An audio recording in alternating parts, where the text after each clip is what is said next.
The steel door slammed shut with a sound that echoed through the concrete hallway. Blood was already spreading across the prison floor.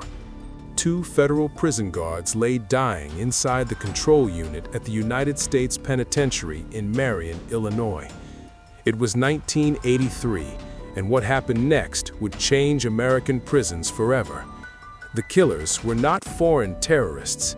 They were white supremacists. They were already locked away. And yet, even behind bars, they had carried out an act of terror that shook the nation. The attackers were members of the Aryan Brotherhood, one of the most violent white supremacist prison gangs in U.S. history. Using homemade weapons and perfect timing, they murdered the guards during what was supposed to be a routine shift. The message was clear and chilling. Prison walls did not stop extremist violence. In some cases, they fueled it. As alarms rang and the prison went into lockdown, officials realized something terrifying. If extremists could kill guards inside one of America's most secure prisons, what else were they capable of? And more importantly, how many others were listening and learning? That question still hangs over the U.S. prison system today. Years before that bloody day in Marion, white supremacist groups were already growing inside American prisons.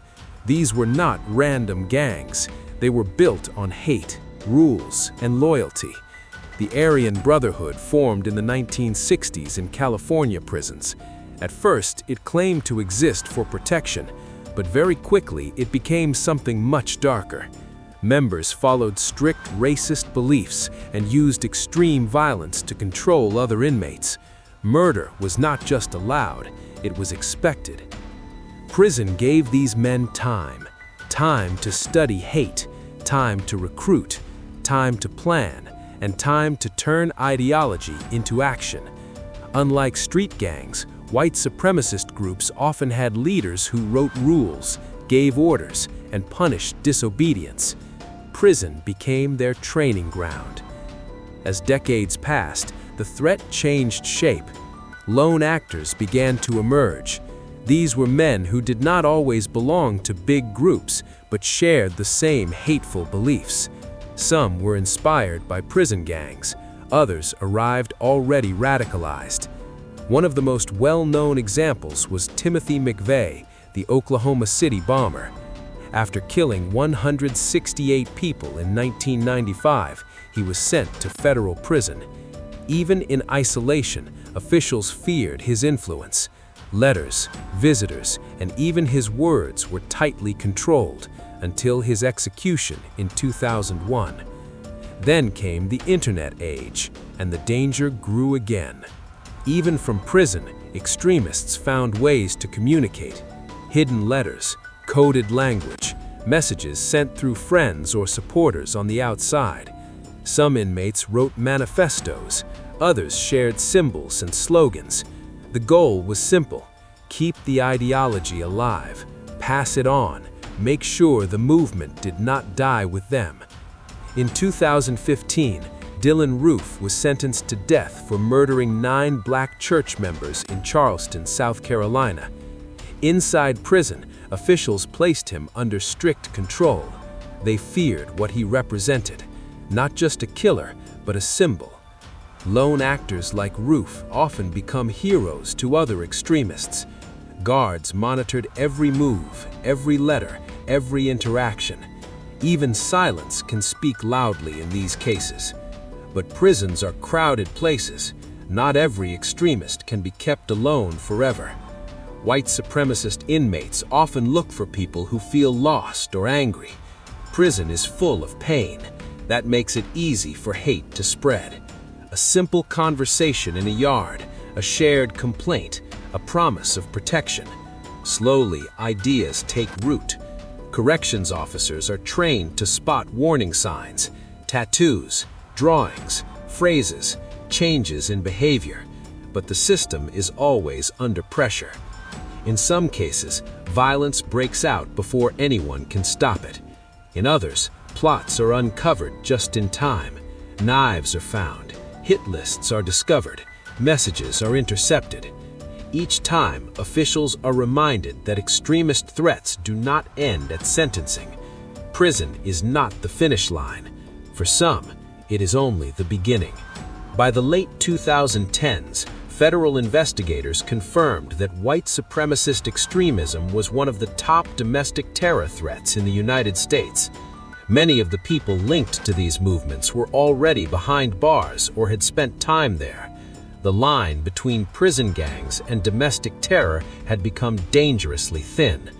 Then, during a routine cell search in a maximum security unit, officers found something that stopped them cold: hidden papers, names, symbols, and a plan that suggested the next act of violence was already being prepared.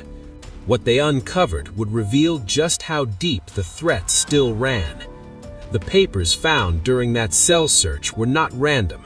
They were neatly folded and carefully hidden inside a legal folder, a place guards knew inmates often used to hide secrets. Written in simple handwriting were names, dates, and symbols tied to known white supremacist groups. There were prison unit numbers, meal times, and notes about guard movement. To investigators, it looked less like angry thoughts and more like preparation. Someone inside was planning something serious, and they were not working alone. Prison officials immediately placed the inmate under isolation and alerted federal authorities. Similar discoveries had happened before. In 2012, federal investigators uncovered white supremacist plots inside U.S. prisons, where inmates planned attacks on other prisoners, staff, and even targets outside prison walls after release. These were not guesses, these were real cases built on real evidence. The danger was ongoing, quiet, and patient. White supremacist groups inside prison often follow a chain of command. Orders come from senior members, sometimes called shot callers. Even when locked in solitary confinement, these leaders can still influence others through letters, coded messages, and trusted messengers.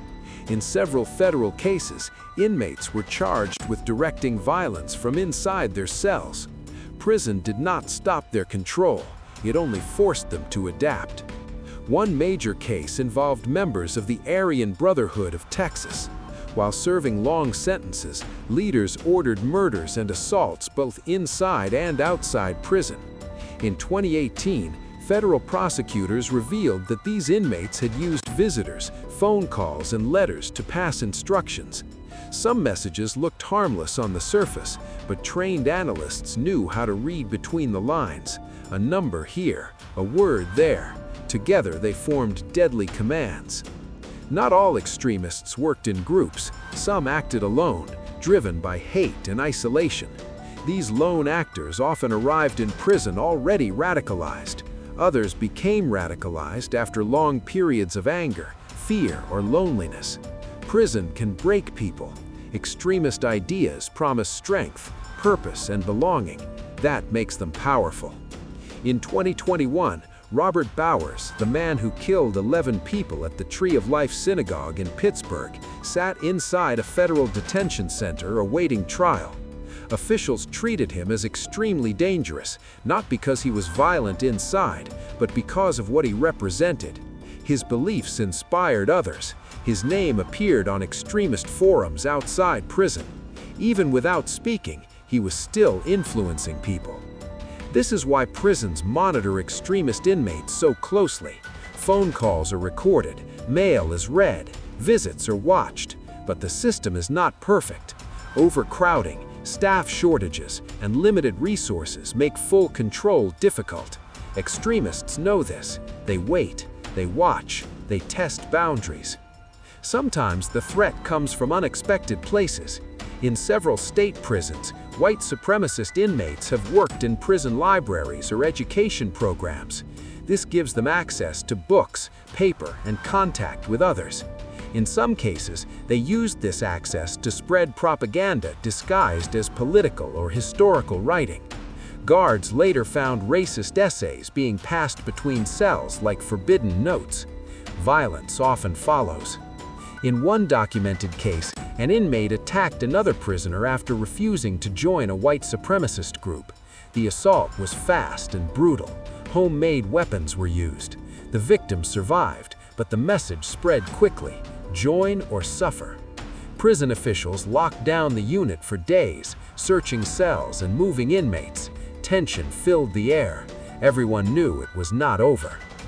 Federal prisons responded by creating special housing units and communication restrictions for extremist inmates. These units limit contact with others and cut off many ways extremists spread ideas. But isolation has its own risks. Long periods alone can deepen anger and make beliefs even stronger. Some inmates leave isolation more radical than when they entered. The threat does not stay inside forever. Many domestic extremists eventually get released. When they do, investigators worry about what they bring with them: contacts, training, status. In past cases, former inmates became leaders in white supremacist groups on the outside. Prison had given them respect and experience. Their criminal past made them heroes in extremist circles. Law enforcement agencies now track released extremists closely. Some are placed on watch lists, others are monitored online. Still, lone actors are hard to predict. They do not always announce plans. They do not always belong to groups. They act suddenly, often targeting innocent people. Back inside the prison, investigators studying the seized papers made a disturbing connection. One name on the list matched an inmate scheduled for release within months. Another name belonged to someone working in food services, a job with access to many parts of the facility. The pieces were coming together, and none of them looked good. As night fell over the prison, officers increased patrols. Doors were checked again and again. Radios stayed on. Everyone felt it. Something was close. Something was moving. And somewhere behind those concrete walls, someone was waiting for the right moment to strike. The lockdown came without warning. Sirens cut through the prison like knives, and every unit froze in place. Inmates were ordered to the floor. Doors slammed. Lights stayed on through the night. Federal agents had arrived, not for a drill, but for prevention. Intelligence gathered from intercepted letters, monitored calls, and informants inside the prison pointed to one thing: an act of violence was close, very close. This moment was not new to American prisons. In 2016, federal authorities stopped a white supremacist-linked plot inside a correctional facility after learning inmates planned coordinated attacks on rival prisoners and staff. The goal was chaos, confusion, fear. The same pattern appeared again and again. Extremist violence inside prison often comes in waves, and when it hits fast. Guards moved quickly. Known extremists were separated and placed into restrictive housing. Cells were searched inch by inch. Mattresses were sliced open. Books were shaken. Walls were tapped. Homemade weapons were found hidden inside vents and light fixtures. Notes written in coded language were collected as evidence. Some inmates shouted, others smiled. Silence in this world often meant confidence. At the center of the investigation was a man who had spent most of his adult life behind bars. He was not loud, he did not fight often, but others listened to him. Younger inmates sat near him during meals. They asked questions, they copied his symbols. He had no official title, but power does not always need a name. This is how domestic extremism survives in prison. It does not rely only on violence, it relies on influence, respect, fear, and patience. Federal investigators later confirmed that similar figures existed across multiple U.S. prisons. Men who used time to teach ideology, men who studied past attackers like Timothy McVeigh and praised them as soldiers, men who believed prison was not punishment, but preparation. Lone actors also played a role. Some inmates rejected groups, but held tightly to violent beliefs. These individuals were harder to track. They did not attend meetings, they did not carry obvious symbols, but their writings told a story. Pages filled with hate, drawings of targets, lists of names. In several real cases, lone extremists attacked without warning, both inside prison and after release. Prison staff live with this reality every day. Many guards say the fear is not constant, but it is always present. A normal shift can turn deadly in seconds. The 1983 Marion murders proved that. So did later attacks across the country. Each incident forced prisons to become stricter, more cameras, more restrictions, more tension. But even the strongest systems have cracks. One former extremist inmate later admitted that prison made his beliefs stronger. He said the isolation gave him time to think, time to blame, time to hate. He described prison as a place where anger grows quietly, like a fire behind a wall. No one sees it until it breaks through. This is why prevention matters. In recent years, prisons have introduced programs to reduce extremist influence, mental health support, religious guidance from trained leaders, careful monitoring of group behavior. Officers are trained to recognize signs of radicalization early, a sudden change in language, new symbols, new alliances. These small signs can stop big tragedies. Still, the danger remains. When the lockdown finally lifted, no attack had occurred. The plan was disrupted. The weapons were seized. Some inmates were transferred to higher security units. Others faced new charges. On paper, it was a success, but officials knew the truth. Ideology cannot be confiscated like a knife. It lives in the mind. Across the United States, thousands of domestic extremists sit in cells tonight. Some are leaders, some are followers, some are waiting. White supremacy and extremist thinking did not begin in prison, and prison alone cannot end it. Every release date brings new questions. Who has truly changed? Who is hiding their beliefs?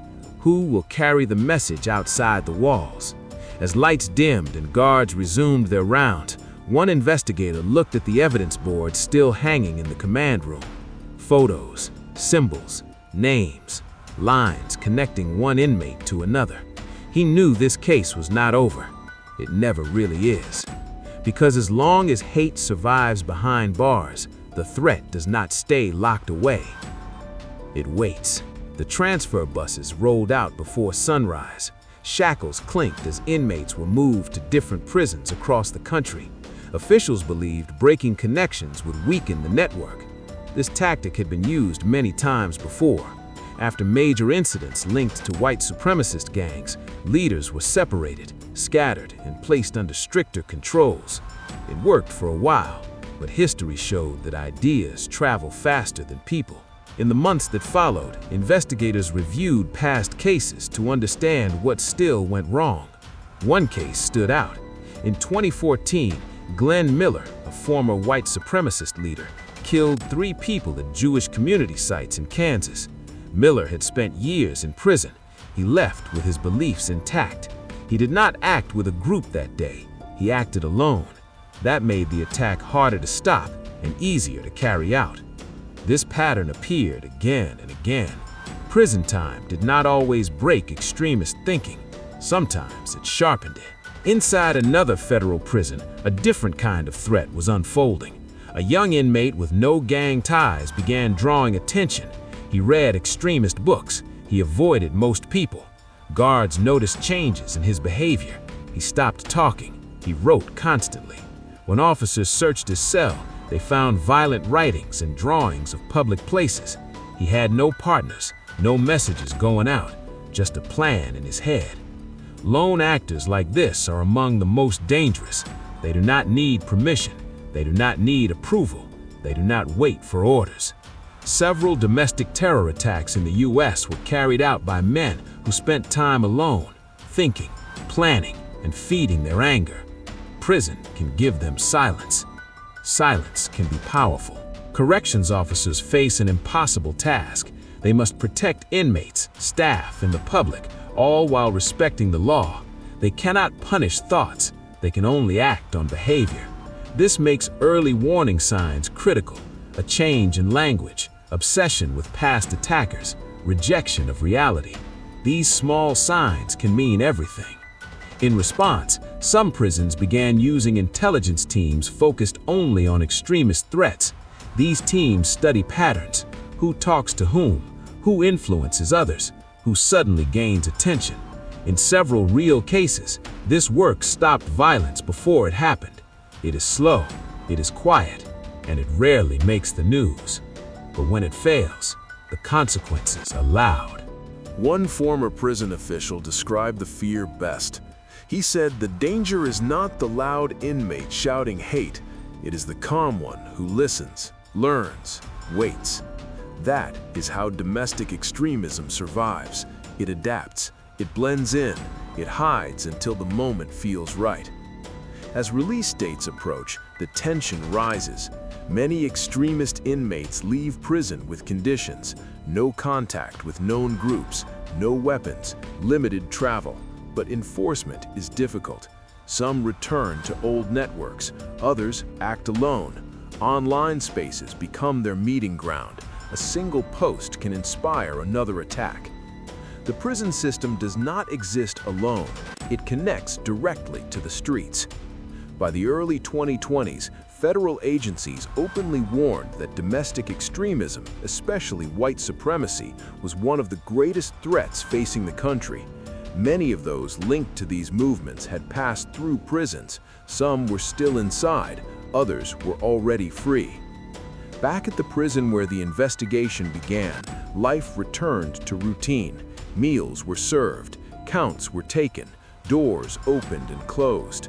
To most people, it looked calm, but officers knew better. Calm does not mean safe, it only means waiting. In a quiet office, a case file remained open. New names were added, old ones were crossed out.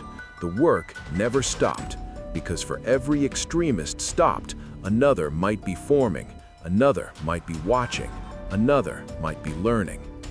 The final truth is unsettling, but real. Prison walls can hold bodies, but they do not always contain beliefs. White supremacy and domestic extremism do not disappear when the cell door closes. Sometimes they grow stronger in the dark. And as long as that is true, the question remains: who is changing, who is pretending, and who is waiting for the moment they walk free? Prison doors may close, but the danger does not always end there. Behind concrete walls and steel bars, extremist ideas can survive, adapt, and wait for the right moment to return to the outside world. Every sentence served raises a new question, not just about punishment, but about what happens next. Because when hate learns patience, when violence finds silence, and when ideology outlives incarceration, the threat does not stay locked away. It follows society home. And the most frightening part is this: the next warning sign may already be sitting quietly behind bars, watching, learning, and waiting.